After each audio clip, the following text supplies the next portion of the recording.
33 নম্বর সূরা সূরা আহজাবের 45 এবং 46 নম্বর আয়াতে আল্লাহ তাআলা ঘোষণা করলেন, ইয়া আইয়ুহান নাবিয়্যু ইন্না আরসালনাকা শাহিদান ওয়া মুবাশশিরান ওয়া নাযীরা وداعيا إلى الله بإذنه وسراجا منيرا يا أيها النبي هي نبي إنا أرسلناك شاهدا ومبشرا ونذيرا আমি আপনাকে এই জন্য প্রেরণ করেছি যাতে করে আপনি সাক্ষী হতে পারেন, আপনি সুসংবাদ দানকারী হতে পারেন এবং আপনি সতর্ককারী হিসেবে আপনি নিজেকে উপস্থাপন করতে পারেন।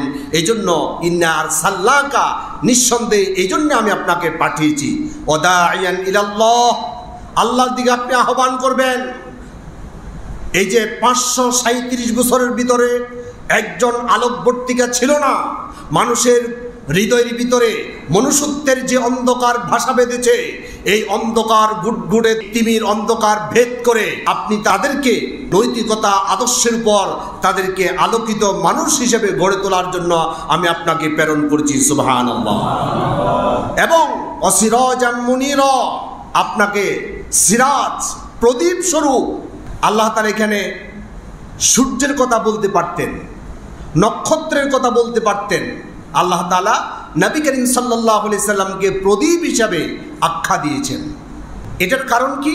কারণ নবী করিম সাল্লাল্লাহু আলাইহি সাল্লামকে আল্লাহ সুবহানাহু ওয়া তাআলা 63 বছর অতিক্রম করার পর তানাকে আল্লাহ তাআলা নিয়ে যাবেন।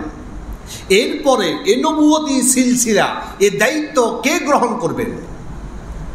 এই জন্য নবী করিম সাল্লাল্লাহু আলাইহি সাল্লাম বলছেন, আল উলামা ওয়ারাসাতুল আম্বিয়া, নবীদের ওয়ারিস হচ্ছে উলামায়ে কেরাম, জ্ঞানবান যারা। এখন একটা সূর্য আরেকটা সূর্য সৃষ্টি করতে পারে না। আমাদের এখানে রোদ আছে, আরেক জায়গায় মেঘ আছে। এখান থেকে আপনি কিছু বস্তা ভরে রোদ ওইখানে কি নিয়ে যেতে পারবেন? কিন্তু একটা প্রদীপ, একটা চেরাগ এখানে আলো দিচ্ছে। আপনি যদি চান আরেকটা চেরাগ এনে এখান থেকে কিছু আগুন নিয়ে অন্ধকার আরেক জায়গার মধ্যে আপনি আলো জ্বালানোর সুযোগ আছে না নাই? এই জন্য আল্লাহ সুবহানাহু ওয়া তাআলা এটাকে চেরাগ বলেছেন। চেরাগ দিয়ে কি করি আমরা? আগুন জ্বালাই। নবী করিম সাল্লাল্লাহু আলাইহি সাল্লামকে আল্লাহ তাআলা বলছেন, আমি আপনাকে চেরাগ হিসাবে পাঠিয়েছি, প্রদীপ হিসাবে পাঠিয়েছি, যাতে করে আপনার আদর্শটা এখানে শেষ নয়। আপনার আদর্শ থেকে কেউ যদি আগুন নিয়ে অন্য অন্ধকারাচ্ছন্ন কোনো সমাজ ব্যবস্থাকে আলোকিত করতে চায়, আপনার আদর্শেই এই অন্ধকারাচ্ছন্ন সমাজ ব্যবস্থা ভেঙে দিয়ে আলোকিত সমাজ ব্যবস্থা করার জন্য আপনার আদর্শই যথেষ্ট। সুবহানাল্লাহ। রাসূলের আদর্শ এমন এক আদর্শ, এই আদর্শ দিয়ে গোটা পৃথিবীকে আলোকিত করা যায়। সুবহানাল্লাহ। একটা সূর্য দিয়ে আরেকটা সূর্য সৃষ্টি হয় না, কিন্তু একটা প্রদীপ দিয়ে হাজার কোটি লক্ষ প্রদীপ সৃষ্টি হয়। হয় কি হয় না? আমরা দেখতে পাচ্ছি একজন কোরআনের পাখির অবর্তমানে লক্ষ লক্ষ কোরআনের পাখি আল্লাহ তাআলা জমিনের মধ্যে সৃষ্টি করে দিয়েছে। বন্ধ করা যাবে না। আল্লাহর দ্বীনকে প্রজ্বলিত করার এই দায়িত্ব আল্লাহ তাআলা নিয়েছেন। আলহামদুলিল্লাহ বলেন। এই প্রদীপ নিবানোর জন্য অনেকে চেষ্টা করেছে।